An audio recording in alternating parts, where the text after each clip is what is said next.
उस दौर में जहां विधवा का जीवन राख के समान था, क्या एक युवा की प्रतिज्ञा उसे नई जिंदगी दे सकती थी? प्रेमचंद का प्रतिज्ञा कहानी एक वादे की जो रिवाजों की दीवार तोड़ देता है। अगर मेरे चैनल पे आप नए हैं तो पहले चैनल को सब्सक्राइब कर लीजिए। तो चलिए, विषय सूची, लेखक परिचय, उपन्यास परिचय, मुख्य पात्र, उपन्यास का कथानक, मुख्य विषय, मूल समस्या। प्रतिज्ञा उपन्यास में आदर्शवाद और यथार्थ का द्वंद्व। तो चलिए साहित्यिक यात्रा शुरू करते हैं, अंत तक बने रहिए। लेखक परिचय। मुंशी प्रेमचंद का जन्म 31 जुलाई 1880 को लम्बी गांव वाराणसी में हुआ था। इनकी मृत्यु 8 अक्टूबर 1936 को हुई थी। का मूल नाम धनपत राय श्रीवास्तव था। उनकी उपाधि उपन्यास सम्राट। इनकी विशेषताएं यथार्थवाद, सामाजिक सुधार, सरल जन भाषा। प्रमुख रचनाएं हैं गोदान, निर्मला, कायाकल्प, प्रतिज्ञा, गमन। प्रतिज्ञा उपन्यास से जुड़ाव। प्रेमचंद ने 1906 में बाल विधवा सिद्धरानी देवी से विवाह किया। यह क्रांतिकारी कदम उनकी व्यक्तिगत जिंदगी का हिस्सा था, जिसने प्रतिज्ञा जैसे सुधारवादी उपन्यास को जन्म दिया। उपन्यास परिचय। प्रतिज्ञा उपन्यास मुंशी प्रेमचंद जी ने लिखा है। इसका प्रकाशन वर्ष 1937 है। इसकी भाषा हिंदी है। इसकी विधा सामाजिक उपन्यास है। मुख्य विषय विधवा विवाह, सामाजिक सुधार, नारी सम्मान। प्रतिज्ञा की कहानी अमृत राय और पूर्णा के इर्द गिर्द घूमती है। अमृत राय एक युवा, शिक्षित और प्रगतिशील विचारों वाला व्यक्ति है। उसकी मुलाकात विधवा पूर्णा से होती है, जो समाज की कट्टर रूढ़ियों में जकड़ी हुई है। अमृत पूर्णा से विवाह करने की प्रतिज्ञा करता है। यह उस समय में एक क्रांतिकारी कदम था। जब विधवा का पुनर्विवाह को लेकर समाज में घोर विरोध था। उपन्यास में अमृत की इस प्रतिज्ञा को पूरा करने के संघर्ष, समाज के दबाव और अंततः प्रेम और मानवता की विजय को दर्शाया गया है। मुख्य पात्र अमृत राय, प्रगतिशील युवा, सामाजिक बंधनों से ऊपर उठकर विधवा से विवाह करने का संकल्प लेता है। पूर्णा, विधवा, समाज के अत्याचारों से पीड़ित, लेकिन अमृत के प्रेम में नया जीवन पाती है। अन्य पात्र पारिवारिक और सामाजिक चरित्र जो रूढ़िवादी विचारधारा का प्रतिनिधित्व करते हैं। मुख्य विषय एवं प्रसंग विधवा पुनर्विवाह। उस दौर में विधवा के लिए पुनर्विवाह को समाज में अपराध माना जाता था। प्रेमचंद ने इस पर साहसिक लेखन किया। सामाजिक रूढ़ियों की आलोचना, कर्मकांड, अंधविश्वास और जातीय व्यवस्था पर प्रहार, नारी की दशा, विधवा स्त्री के समाज में अपमानजनक जीवन को उजागर किया। प्रेम और कर्तव्य। अमृत की प्रतिज्ञा सिर्फ प्रेम नहीं बल्कि एक सामाजिक कर्तव्य बोध भी है। साहित्यिक महत्व। प्रतिज्ञा प्रेमचंद के सामाजिक सुधारवादी उपन्यासों में से एक है। यह उपन्यास केवल एक प्रेम कथा नहीं बल्कि उस युगीन समाज की तस्वीर है जहां नारी की स्वतंत्रता और सम्मान की कोई गुंजाइश नहीं थी। प्रेमचंद ने इस कृति के माध्यम से विधवा पुनर्विवाह को नैतिक और मानवीय दृष्टिकोण से सही ठहराया। यह उपन्यास आज भी सामाजिक न्याय, नारी अधिकार और रूढ़िवाद के विरुद्ध संघर्ष के लिए प्रासंगिक है। मुख्य पात्र अमृत राय, नायक, प्रतिज्ञा लेने वाला। उपन्यास का मुख्य पात्र एक युवा, शिक्षित और प्रगतिशील विचारों वाला व्यक्ति। वह एक विधुर विधवा पति है। जो किसी विधवा से विवाह करना चाहता है ताकि किसी नवयुवना का जीवन नष्ट ना हो। उसकी यही प्रतिज्ञा उपन्यास की केंद्रीय बिंदु है। वह सामाजिक रूढ़ियों के विरुद्ध जाकर अपने निर्णय पर अडिग रहता है। पूर्णा नायिका। उपन्यास की मुख्य नायिका एक विधवा जो समाज की कट्टर रूढ़ियों में जकड़ी हुई है। उसका जीवन अपमान, एकाकीपन और निराशा से भरा है। अमृत की प्रतिज्ञा उसके जीवन में एक नई आशा की किरण बनकर आती है। वह पात्र के रूप में भारतीय नारी की व्यवस्था और नियति को प्रस्तुत करती है। अमृत राय के पिता, रूढ़िवादी पिता। अमृत के पिता जो पारंपरिक और रूढ़िवादी विचारधारा के प्रतिनिधि हैं, वे अमृत की विधवा से विवाह की प्रतिज्ञा का कड़ा विरोध करते हैं। वे समाज के दबाव और कुल मर्यादा को सबसे ऊपर मानते हैं। उनके माध्यम से प्रेमचंद ने पुराने समाज के प्रतिरोध को दिखाया है। अमृत राय की माँ, पारिवारिक सदस्य। अमृत की माँ भी पारिवारिक और सामाजिक परंपराओं में बंधी हुई है। वह भी इस अपारंपरिक रिश्ते से सहमत नहीं होती और अमृत के इस निर्णय से चिंतित रहती है। पूर्णा के परिजन, विधवा का परिवार। पूर्णा के परिवार के सदस्य जैसे माता, पिता और अन्य रिश्तेदार भी इस प्रस्ताव को लेकर संशय और सामाजिक डर में रहते हैं। इन्हें डर है कि समाज उन्हें बहिष्कृत न कर दे। अन्य सामाजिक पात्र। समाज का प्रतिनिधित्व। उपन्यास में गांव समाज के अन्य पात्र भी हैं जो इस विवाह को लेकर तरह तरह की प्रतिक्रिया देते हैं। कुछ विरोध करते हैं, कुछ उपहास करते हैं, तो कुछ चुप्पी साध लेते हैं। ये बात सामूहिक समाज का चेहरा है जो किसी भी सुधार के रास्ते में रोड़े अटकाता है। पात्रों के साहित्यिक महत्व। पात्र भूमिका प्रतीक। अमृत राय नायक, सुधार और कर्तव्य बोध। पूर्णा नायिका, पीड़ित नारी और नई आशा। अमृत के पिता, प्रतिरोधक, रूढ़िवादी समाज। अन्य पात्र, पार्श्व चरित्र, सामूहिक दबाव।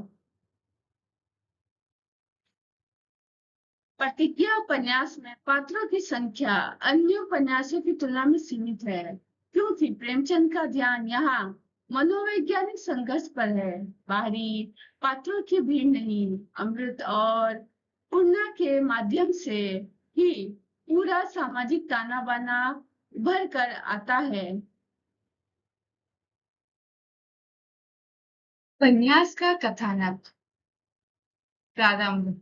अमृत राय का परिचय। अमृत राय बनारस के एक सज्जन, शिक्षित और वकील हैं। उनका विवाह लाला बद्री प्रसाद की बड़ी बेटी से हुआ था, परंतु प्रसव काल में उनकी पत्नी और बच्चे की मृत्यु हो जाती है। अमृत राय कुछ समय के लिए देशाटन पर चले जाते हैं। प्रेम और विवाह की तैयारी। लौटने पर अमृत राय का प्रेम बद्री प्रसाद की छोटी बेटी प्रेमा से हो जाता है। दोनों परिवारों में विवाह की बात चलती है और विवाह तय हो जाता है।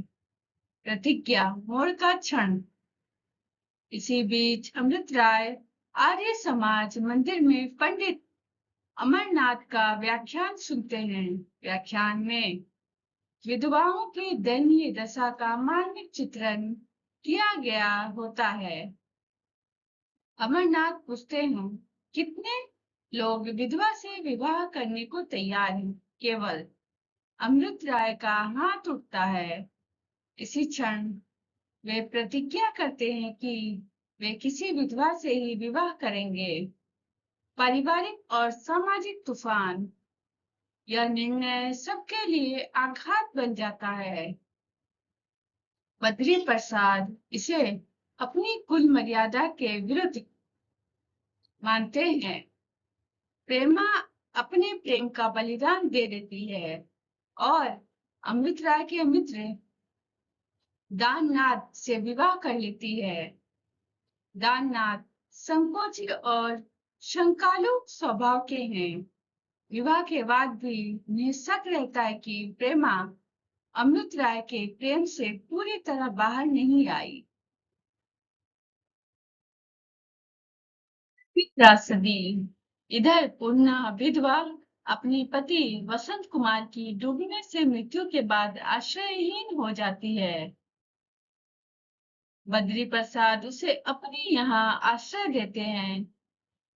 कमला प्रसाद बद्री प्रसाद का पुत्र, प्रेमा का भाई, एक दुराचारी और लंपट युवक है। वह पूर्णा के सौंदर्य से चकित होकर उसे फंसाने और उस पर बलात्कार करने का प्रयास करता है। प्रतिरोध और पलायन।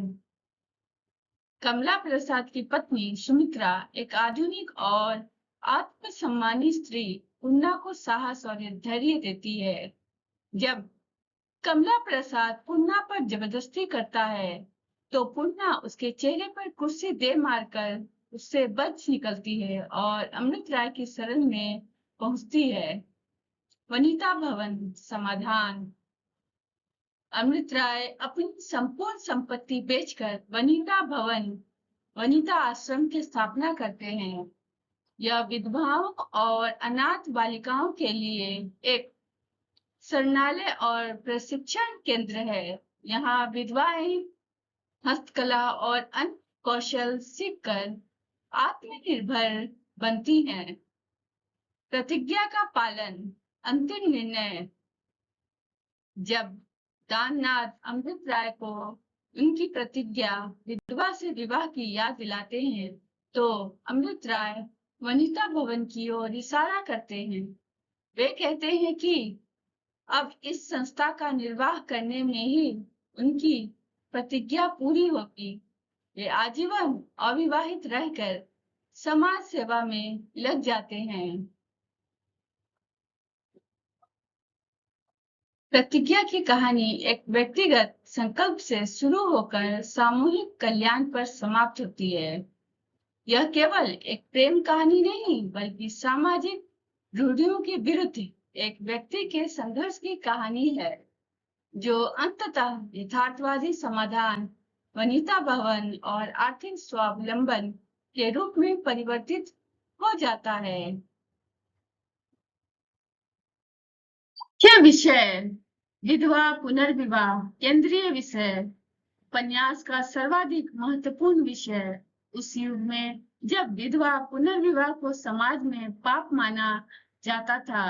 प्रेमचंद ने इसे मानवीय अधिकार के रूप में प्रस्तुत किया। अमृत राय की प्रतिज्ञा विधवा से विवाह करना इस विषय को उपन्यास की आत्मा बनाती है। सामाजिक रूढ़िवाद और आलोचना। उपन्यास में समाज की कट्टर परंपराओं, अंधविश्वासों और कर्म कांडों की कड़ी आलोचना है। विधवा के लिए सफेद साड़ी, भोजन पानी में प्रतिबंध और सामाजिक बहिष्कार जैसी रूढ़ियों को बेनकाब किया गया है। नारी की दशा और विधवा जीवन। पूर्णा माध्यम से भारतीय विधवा के अपमानजनक, निराशाजनक और बंधनों में जकड़े जीवन को उजागर किया गया है। यह विषय केवल एक पात्र की कहानी नहीं बल्कि उस युग की लाखों नारियों की त्रासदी है। प्रेम बनाम कर्तव्य मनोवैज्ञानिक संघर्ष। अमृत की प्रतिज्ञा सिर्फ प्रेम नहीं बल्कि एक सामाजिक कर्तव्य बोध भी है। उपन्यास में इस बात पर गहन मनन है कि क्या यह विवाह व्यक्तिगत भावना है या सामूहिक जिम्मेदारी। इसी संघर्ष में उपन्यास की मनोवैज्ञानिक गहराई निहित है। पारिवारिक विरोध और व्यक्तिगत संकल्प। अमृत और उसके पिता के बीच का टकराव पीढ़ीगत संघर्ष को दर्शाता है। नए विचार बनाम पुरानी परंपरा। यह विषय यह दिखाता है कि सुधार के रास्ते में परिवार ही सबसे बड़ी बाधा क्यों बन जाता है। सामाजिक सुधार और नैतिकता। प्रेमचंद ने इस उपन्यास को एक सुधार ग्रंथ की तरह नहीं, बल्कि मानवीय संवेदना के माध्यम से लिखा है। यह विषय यह संदेश देता है कि सच्चा सुधार कानून से नहीं, हृदय परिवर्तन से आता है। आत्मसमर्पण और नई जीवन दृष्टि। पूर्णा के जीवन में अमृत की प्रतिज्ञा एक नई आशा बनकर आती है। यह विषय मृत्यु के बाद जीवन, विधवा जीवन, सामाजिक मृत्यु की अवधारणा को चुनौती देता है। मूल समस्या। मुंशी प्रेमचंद का उपन्यास प्रतिज्ञा उनके सामाजिक सुधारवादी उपन्यासों में अत्यंत महत्वपूर्ण स्थान रखता है। इस उपन्यास की मूल समस्या केवल एक पुरुष और स्त्री के प्रेम की नहीं है, अपितु विधवा पुनर्विवाह को लेकर व्यक्तिगत आदर्श और सामाजिक रूढ़िवादी व्यवस्था के बीच के गहन टकराव को प्रस्तुत करती है। यह समस्या उस युग की भारतीय समाज की वास्तविक पीड़ा को साहित्यिक रूप देती है। मुख्य समस्या, विधवा पुनर्विवाह और सामाजिक प्रतिरोध। सामाजिक रूढ़ि की समस्या। उपन्यास की मूल समस्या यह है कि भारतीय समाज विधवा पुनर्विवाह को पाप मानता था। उस युग में विधवा स्त्री के लिए जीवन जीना ही एक जीवित मृत्यु के समान था। समाज ने उसके लिए अनेक प्रतिबंध बना रखे थे। सफेद साड़ी पहनना अनिवार्य, भोजन पानी में कठोर प्रतिबंध, सामाजिक बहिष्कार और उपेक्षा, केशवपन, सिर मुड़वाना जैसी क्रूर प्रथाएं। इस रूढ़ि के कारण विधवा का जीवन अपमान, दुख और अकेलापन से भरा रहता था। यही सामाजिक वास्तविकता उपन्यास की मूल समस्या का आधार है। व्यक्तिगत संकल्प बनाम सामूहिक दबाव। उपन्यास का नायक अमृत राय एक युवा, शिक्षित और प्रगतिशील विचारों वाला व्यक्ति है। वह आर्य मंदिर में एक व्याख्यान सुनकर यह प्रतिज्ञा करता है कि वह किसी विधवा से ही विवाह करेगा। इस संकल्प से व्यक्तिगत आदर्श और सामूहिक रूढ़िवाद के बीच टकराव पैदा होता है। यही उपन्यास की मूल कथा संघर्ष है। अमृत की यह प्रतिज्ञा उसके पिता, परिवार और पूरे समाज के लिए अस्वीकार्य हो जाती है। लाला बद्री प्रसाद उसे संप्रदाय के खिलाफ बताते हैं। इस प्रकार उपन्यास की समस्या केवल एक विवाह की नहीं, बल्कि पूरे समाज की मानसिकता को बदलने की चुनौती है। समस्या के विभिन्न आयाम। नारी की दशा, विधवा जीवन की त्रासदी। उपन्यास में विधवा पूर्णा के माध्यम से इस समस्या का मानचित्रण है। उसका पति डूबकर मर जाता है, उसका अपना कोई नहीं, समाज उसे भूखे भेड़ियों का शिकार बना देता है। कमला प्रसाद जैसे दुराचारी उसके सौंदर्य से चकित होकर उसे फंसाने और बलात्कार करने का प्रयास करते हैं। यह दर्शाता है कि विधवा समस्या केवल सामाजिक नहीं, बल्कि नैतिक और आर्थिक भी है।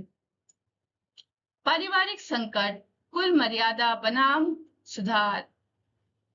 अमृत के पिता और परिवार इस प्रतिज्ञा का कड़ा विरोध करते हैं। उनके लिए कुल की मर्यादा और पारंपरिक मान्यताएं सबसे ऊपर है। यह पीढ़ीगत संघर्ष है। नए विचार बनाम पुरानी परंपरा। परिवार का विरोध अमृत के लिए सबसे बड़ी मनोवैज्ञानिक कसौटी बन जाता है। आर्थिक व्यवस्था, आत्मनिर्भरता का अभाव। उपन्यास में यह समस्या भी उजागर होती है कि विधवा स्त्री के पास आत्मनिर्भर होने का कोई साधन नहीं है। वो आर्थिक रूप से पूर्णतः पुरुष समाज पर निर्भर रहती है। इसलिए प्रेमचंद ने समस्या का समाधान केवल विवाह में नहीं, बल्कि आर्थिक स्वावलंबन में दिखाया है। मानसिक पीड़ा, आंतरिक संघर्ष। अमृत की प्रतिज्ञा के कारण उसे समाज का उपहास, परिवार का त्याग और मित्रों की शंका का सामना करना पड़ता है। दाननाथ जैसे मित्र भी संकोची और शंकालु हो जाते हैं। यह समस्या केवल बाहरी नहीं, बल्कि मानसिक और भावात्मक आयाम भी रखती है। समस्या का समाधान, आदर्श और यथार्थ का समन्वय। उपन्यास की मूल समस्या का समाधान प्रेमचंद ने शाब्दिक आदर्शवाद में नहीं, बल्कि यथार्थवादी दृष्टिकोण में दिखाया है। वनिता भवन की स्थापना। अमृत अपनी जमीन जायदाद बेचकर वनिता भवन की स्थापना करते हैं। विधवाओं और अनाथ बालिकाओं का शरणालय। यहाँ विधवाएं प्रशिक्षण लेती हैं, अपनी बनी चीजें बेचती हैं और आत्मनिर्भर बनती हैं। व्यवहारिक प्रतिज्ञा पालन। अमृत विधवा पुन्हा से विवाह नहीं करते, बल्कि जब दाननाथ उन्हें प्रतिज्ञा की याद दिलाते हैं तो अमृत वनिता भवन की ओर इशारा करते हैं और कहते हैं कि अब उसका निर्वाह करने में ही प्रतिज्ञा पूरी होगी। कि आजीवन अविवाहित रहकर समाज सेवा करेंगे। इस प्रकार प्रेमचंद ने सिद्ध किया कि विधवा समस्या का समाधान केवल व्यक्तिगत विवाह से नहीं, बल्कि सामूहिक आर्थिक सशक्तिकरण से संभव है। प्रतिज्ञा की मूल समस्या यह नहीं कि अमृत से विवाह करेगा, बल्कि यह है कि एक व्यक्ति का संकल्प कैसे पूरे समाज की रूढ़िवादी व्यवस्था को चुनौती दे सकता है। यह समस्या केवल एक उपन्यास की नहीं, बल्कि उस युग की भारतीय समाज की वास्तविक समस्या थी। प्रेमचंद ने इस समस्या को केवल आलोचना के स्तर पर नहीं रखा, बल्कि व्यवहारिक समाधान, वनिता भवन, आर्थिक स्वावलंबन की ओर भी इशारा किया। इसलिए प्रतिज्ञा आज भी सामाजिक न्याय, नारी अधिकार और रूढ़िवाद के विरुद्ध संघर्ष के लिए प्रासंगिक उपन्यास है। प्रतिज्ञा उपन्यास में आदर्शवाद और यथार्थ का द्वंद्व। मुंशी प्रेमचंद के उपन्यास प्रतिज्ञा में आदर्शवाद और यथार्थ का द्वंद्व उपन्यास की आत्मा है। प्रेमचंद यहाँ केवल आदर्शी संकल्पों का प्रचार नहीं करते, बल्कि उन्हें यथार्थ के कठोर अंगारों पर परख कर दिखाते हैं कि सच्चा सुधार केवल भावुकता से नहीं, व्यवहारिकता से आता है। आदर्शवाद के तत्व, संकल्प और त्याग। उपन्यास में आदर्शवाद का केंद्र अमृत राय है। आर्य मंदिर में एक व्याख्यान के प्रभाव से वे यह प्रतिज्ञा करते हैं कि वे किसी विधवा से ही विवाह करेंगे। यह संकल्प उस युग में अत्यंत क्रांतिकारी है, जब समाज विधवा पुनर्विवाह को पाप और कुल मर्यादा के विरुद्ध मानता था। अमृत की यह प्रतिज्ञा मात्र एक निजी निर्णय नहीं, बल्कि सामाजिक सुधार का प्रतीक है। इसी आदर्शवादी धारा में प्रेमा का पात्र भी महत्वपूर्ण है। जब उसे अमृत की प्रतिज्ञा का पता चलता है तो वह अपने प्रेम का बलिदान दे देती है। वह अमृत के आदर्श के सामने अपनी भावनाओं को समर्पित कर देती है, जो स्त्री के आदर्शवादी समर्पण को दर्शाता है। अमृत अपनी जमीन जायदाद बेचकर वनिता भवन की स्थापना करते हैं, विधवाओं और अनाथ बालिकाओं के लिए एक शरण स्थली। यह भी एक उच्च आदर्श है कि समाज के उपेक्षित वर्ग के लिए कुछ किया जाए। यथार्थ के तत्व, समाज की कठोरता और मानवीय दुर्बलताएं। जहां एक ओर अमृत का संकल्प आदर्शवादी है, वहीं दूसरी ओर यथार्थ अत्यंत कठोर और जटिल है। सामाजिक प्रतिरोध। लाला बद्री प्रसाद प्रेमा के पिता अमृत की प्रतिज्ञा से नाराज हो जाते हैं। वे इसे संप्रदाय के खिलाफ बताते हैं। यह यथार्थ है कि सुधार का रास्ता सहज नहीं, समाज का विरोध हर कदम पर मिलता है।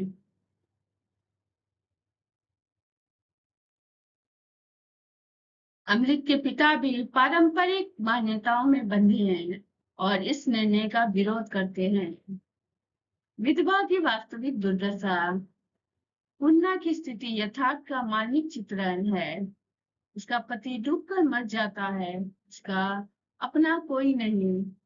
कमला प्रसाद जैसा दुराचारी उसके सौंदर्य से चकित होकर उसे फंसाने और बलात्कार करने का प्रयास करता है। यह उस युग की क्रूर यथार्थता है। विधवा समाज के भूखे भेड़ियों का शिकार बन जाती है। यथार्थ यह है कि केवल संकल्प से विधवा की रक्षा नहीं होती, बल्कि उसे वास्तविक खतरे का सामना करना पड़ता है। मानवीय कमजोरियां और संदेह। दाननाथ अमृत के मित्र हैं, पर वे संकोची और संकालु हैं। प्रेमा से विवाह के बाद भी उन्हें शक रहता है कि प्रेमा अमृत के प्रेम से पूर्णतः बाहर नहीं आई। वे कमला प्रसाद की दोस्ती से अमृत का विरोध करने लगते हैं। यह यथार्थ है। आदर्श मित्रता भी असुरक्षा, ईर्ष्या और संदेह से जूझती है। मानवीय स्वभाव में दोष है और प्रेमचंद इन्हें छिपाते नहीं। द्वंद्व का चरम, प्रतिज्ञा का परीक्षण। उपन्यास का सबसे गहन द्वंद्व तब आता है जब अमृत को अपनी प्रतिज्ञा पूरी करनी होती है। यहाँ आदर्श और यथार्थ का सीधा टकराव होता है। शाब्दिक आदर्श बनाम व्यवहारिक यथार्थ। अमृत अपनी प्रतिज्ञा का पालन शाब्दिक रूप से नहीं करते। वे विधवा पूर्णा से विवाह नहीं करते। जब दाननाथ उन्हें प्रतिज्ञा की याद दिलाते हैं तो अमृत वनिता भवन की ओर इशारा करते हैं और कहते हैं कि अब उसका निर्वाह करने में ही प्रतिज्ञा पूरी होगी। वे आजीवन अविवाहित रहकर समाज सेवा करेंगे। यहाँ प्रेमचंद ने एक महत्वपूर्ण साहित्यिक निर्णय लिया है। अमृत यदि पूर्णा से विवाह करते तो यह एक आदर्शवादी परिकथा बन जाती, परंतु प्रेमचंद यह दिखाते हैं कि सच्चा सुधार केवल भावात्मक संकल्प से नहीं, बल्कि व्यवहारिक संस्थाओं और आर्थिक सशक्तिकरण से आता है।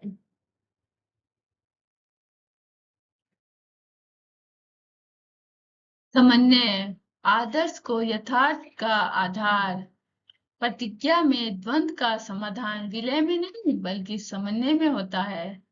विधवा से विवाह का संकल्प, समाज का कठोर प्रतिरोध, वनिता भवन की स्थापना, विधवाओं का प्रशिक्षण और आर्थिक स्वावलंबन, प्रेमा का त्याग, दाननाथ की शंका और मानवीय असुरक्षा, अमृत का आजीवन ब्रह्मचर्य, व्यवहारिक समाधान के रूप में संस्था निर्माण। प्रेमचंद ने विधवा समस्या का समाधान व्यक्तिगत विवाह में नहीं, बल्कि सामूहिक आर्थिक स्वावलंबन में दिखाया है। वनिता भवन में विधवाएं प्रशिक्षण लेती हैं, अपनी बनी चीजें बेचती हैं और आत्मनिर्भर बनती हैं। यह आदर्श को यथार्थ का जमीन देता है। प्रेमचंद की यथार्थवादी दृष्टि प्रतिज्ञा सिद्ध करता है कि प्रेमचंद केवल आदर्शवादी नहीं, बल्कि यथार्थवादी साहित्यकार हैं। वे आदर्श को यथार्थ के धरातल पर उतारते हैं। अमृत की प्रतिज्ञा आदर्श है, पर उसका पालन व्यवहारिक रूप से होता है। विधवा को पति नहीं, स्वावलंबी जीवन मिलता है। यह यथार्थवादी दृष्टिकोण है। कमला प्रसाद जैसे पात्रों का पतन और पश्चाताप भी यथार्थ का ही हिस्सा है। समाज में बुराई है, पर उसका परिवर्तन भी संभव है। इस प्रकार प्रतिज्ञा में आदर्शवाद और यथार्थ का द्वंद्व यह संदेश देता है कि सच्चा सुधार तभी सफल होता है जब आदर्श यथार्थ का मार्गदर्शन करे और यथार्थ आदर्श को जमीन पर लाए। आदर्श बिना यथार्थ का हवा में उड़ने वाला बलून है और यथार्थ बिना आदर्श का अंधकार में भटकने वाला जीवन है। प्रेमचंद ने दोनों को साथ चलना सिखाया है।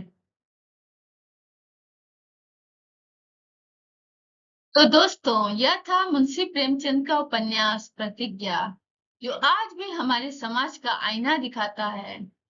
अब मैं आपसे कुछ सवाल पूछना चाहती हूँ। कमेंट में जरूर बताना, क्या आज के समय में भी विधवा स्त्रियों को वही सामाजिक दबाव झेलना पड़ता है जो पूर्णा को झेलना पड़ा था? आपके आसपास क्या हालात हैं? अमृत राय ने विधवा से विवाह न करके वनिता भवन बनाया। क्या यह फैसला सही था या उन्हें अपनी प्रतिज्ञा के मुताबिक सीधे तौर पर विवाह करना चाहिए था? क्या प्रतिज्ञा जैसे उपन्यास आज के युवाओं को पढ़ने चाहिए? क्यों? अपनी राय नीचे कमेंट बॉक्स में जरूर दें।